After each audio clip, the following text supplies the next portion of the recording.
talk for a few minutes about improvements versus maintenance to a property. So if you're a seller of a property and you're thinking about putting it on the market, especially if you've only owned it for a few years, you're probably going to get asked by your realtor to put together a list of things that you've done to hopefully improve the property in the time that you've owned it. So you sort of need to get a sense of what's an improvement and what's really maintenance. So let's focus on that.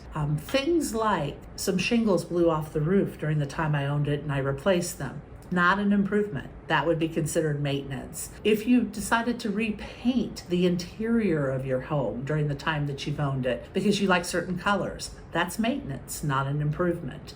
Bigger projects are typically considered improvements. So if you have replaced flooring in your home, if you've replaced the furnace recently, if you've replaced the central air system recently, if you've added a new roof in the recent past, those would all be considered improvements to the home. So if you're a home seller, you're thinking about putting your house on the market and you want to call out your improvements, as long as these items that I just mentioned have been done within the last 5 or 6 years, any buyer out there is going to consider those an improvement. So kind of get a sense of difference between improvements and maintenance and make your lists accordingly. And that is the real in real estate.